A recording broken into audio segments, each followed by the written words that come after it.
था कि हमें बेल दिया जाए, हमें इस केस को खारिज किया जाए, उसे क्वैश किया जाए। मगर सुप्रीम कोर्ट ने भी आपके इस अपील को खारिज किया and you were subjected to trial and rightly सो।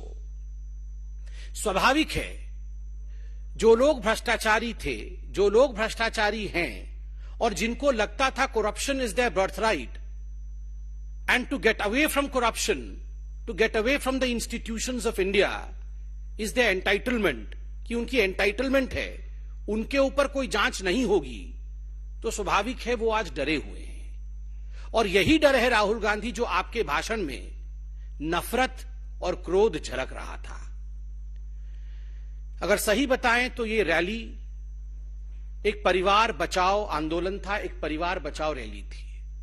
जिस प्रकार से नेशनल हेराल्ड केस में खुद इनके पूर्व मुख्यमंत्री, 4 बार के मुख्यमंत्री उत्तर प्रदेश के, दशकों पहले जिनकी मृत्यु हो चुकी है, उन्होंने भी नेशनल हेराल्ड के विषय को उठाया और आज गांधी परिवार को लग रहा है कि वो संपूर्णतः घिर गए हैं, तो अपनी साख को बचाने के लिए, अपने अस्तित्व को बचाने के लिए उन्होंने इस रैली का स्वांग किया है। राहुल जी, आज भी आप पहले तो 5 उद्योगपति कहते थे, उसमें 3 उद्योगपति कम हो गए, आज 2 उद्योगपतियों के विषय में आप बात कर रहे थे। 2014 से ही आप कहते आ रहे हैं उद्योगपति उद्योगपति। राहुल जी, जहां तक आपका यह स्टेटमेंट है कि यह देश 2 उद्योगपतियों का है, बड़े स्पष्ट रूप से हम कहना चाहेंगे कि आपकी पार्टी केवल परिवार के 2 सदस्यों की पार्टी है। यह देश भारतीयों का है। आपकी पार्टी सबकी नहीं है, आपकी पार्टी तमाम कांग्रेसियों की नहीं है। आप देश की बात करते हैं। You can not share Congress with Congressman today. Rahul ji and Sonia ji, in fact, you have not shared, the family has not shared Congress with its own members. केवल 2 परिवार के सदस्य सोनिया जी और राहुल जी एक म्यूजिकल चेयर के अंतर्गत अध्यक्ष बनते जा रहे हैं। कोई तीसरा व्यक्ति इस पार्टी का अध्यक्ष तक नहीं बन सकता। वो आज देश के विषय में और उद्योगपति के विषय में कमेंट कर रहे हैं। बंधुगण, आज एक दुखद घटना घटी है। एक लीडर ऑफ ऑपोजिशन ने, देश के एक सांसद ने, एक पूर्व पार्टी के अध्यक्ष ने जिस प्रकार के भाषा का प्रयोग संवैधानिक संस्थाओं के लिए किया है, यह चिंता का विषय है। राहुल गांधी ने न केवल मीडिया अपितु जुडिशियरी और इलेक्शन कमीशन को आड़े हाथ लिया, तीनों स्तंभों को बिका हुआ बताया और उद्योगपतियों के दबाव में बताया। मैं पूछना चाहता हूं मीडिया से, मीडिया के बिना हम अधूरे हैं। मीडिया के बिना लोकतंत्र कभी स्वस्थ रूप से आगे नहीं बढ़ सकता है। Without media this democracy is incomplete. Democracy can never move ahead if you do not support media and the media does not support us. Astonishingly, the language that Mr. Rahul Gandhi used for media today was abysmally low. जिस प्रकार से media को generalise term में सबको बिका हुआ बताया गया, मुझे लगता है आज मीडिया को भी सोचना पड़ेगा कि आखिरकार वो राहुल गांधी से सवाल कब करेंगे। और सुप्रीम कोर्ट से भी आज हम, from this high table of Bharatiya Janata Party, we would like to appeal, your lordship, this is contempt of court. जब इंडियन जुडिशियरी को राहुल गांधी भरे मंच पे खड़े होकर रामलीला मैदान में, जिसका प्रसारण समस्त भारत में हो रहा हो, जब जुडिशियरी को राहुल गांधी बिका हुआ, दबाव में काम करता हुआ बताते हैं, तो कहीं ना कहीं the attack is directly on the constitution of India. यह भारत के संविधान के ऊपर हमला है, यह जुडिशियरी की इंडिपेंडेंस के ऊपर हमला है। और हम तो आग्रह करेंगे, इसमें जुडिशियरी को सुओ मोटो कॉग्निजेंस लेना चाहिए राहुल गांधी के इस वक्तव्य का। और ये कोई पहली बार कांग्रेस पार्टी के नेता इस भाषा का प्रयोग जुडिशियरी के लिए नहीं कर रहे हैं। आज विश्व में अगर सबसे कायदे से काम करने वाली, सबसे सशक्त जुडिशियरी किसी की है, सबसे इंडिपेंडेंट जुडिशियरी किसी की है, तो वो हिंदुस्तान की है। आज विश्व में अगर इलेक्शन कमीशन ने कीर्तिमान स्थापित किया है, इतने बड़े देश में जहां हर समय चुनाव होते रहते हैं, परिपक्वता के साथ नॉन बायस तरीके से अगर चुनाव लड़वाने का काम किसी ने किया है तो हिंदुस्तान के इलेक्शन कमीशन ने किया है। ये वह कांग्रेस पार्टी है जो बार बार इलेक्शन कमीशन को धता बताती है, नाच न जाने आंगन टेढ़ा। खुद इलेक्शन लड़ नहीं सकते हैं और इलेक्शन कमीशन को बिका हुआ बताते हैं, उद्योगपतियों के दबाव में काम करने वाले बताते हैं। यह बहुत ही चिंता का विषय है और मुझे लगता है प्रत्येक हिंदुस्तानी को इसका संज्ञान लेना चाहिए। जुडिशियरी, इलेक्शन कमीशन, मीडिया को बिका बताने वाला नेता कभी भी सही मायने में नेता नहीं हो सकता।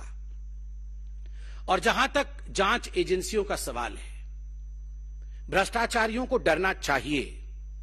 जिन लोगों ने देश के करोड़ों रुपए का गबन किया, जो लोग आज बेल पे बाहर हैं, कांग्रेस के दर्जनों नेता आज बेल पे बाहर है because of the humongous corruption that they have committed.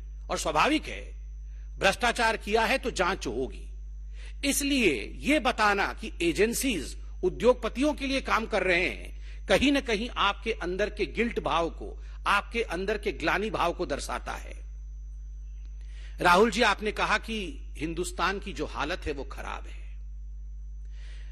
Rahul ji, Hindustan की हालत आज क्या है शायद आप नहीं जानते हैं, मगर हम आपके नॉलेज को दुरुस्त करते हैं। Let me enlighten you as to what is the condition of India today.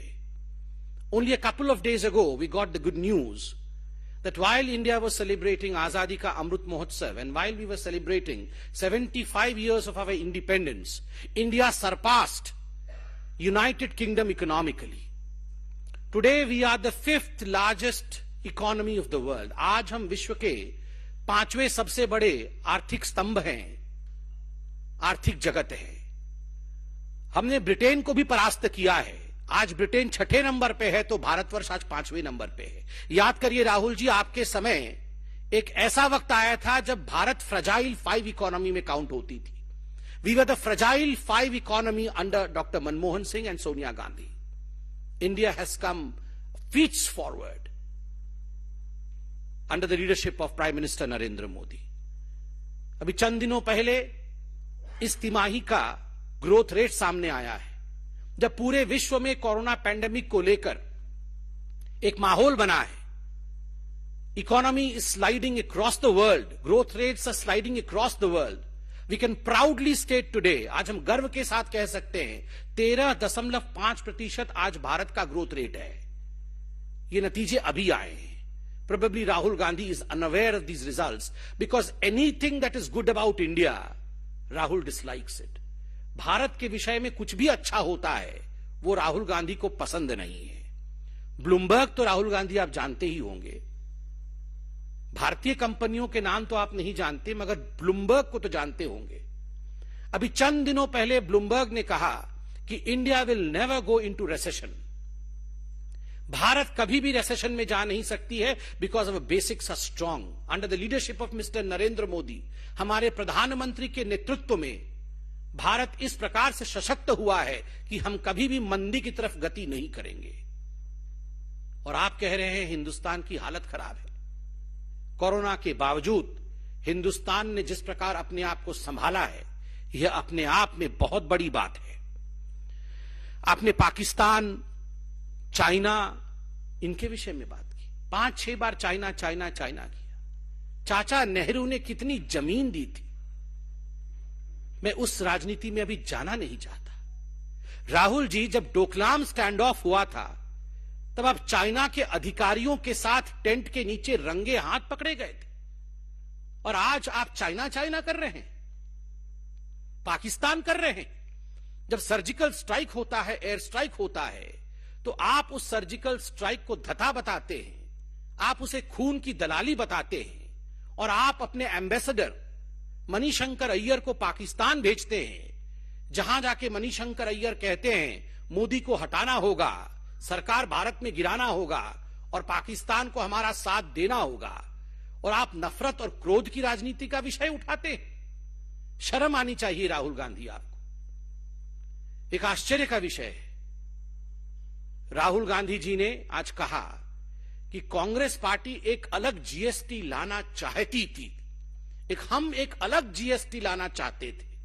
वो जीएसटी भी अलग लाना चाहते थे, वो राफेल भी अलग लाना चाहते थे, वो आईएनएस विक्रांत भी अलग कमीशन करना चाहते थे, वो हिंदुस्तान की आर्मी के लिए बॉर्डर में भी रोड्स कंस्ट्रक्ट करना चाहते थे। मगर 70 वर्षों तक सत्ता में रहने के बावजूद ये सब केवल वो चाहते थे, हुआ कुछ नहीं, क्योंकि कमीशन खा करके ये सारे काम डस्टबिन में चले जाते थे। Your performance was zero, you lived only in selling dreams, केवल सपनों को बेचना। दादाजी कहते थे गरीबी हटाना है, नानी जी कहती थी गरीबी हटाना है, पिताजी कहते थे गरीबी हटाना है, माताश्री कहती थी गरीबी हटाना है।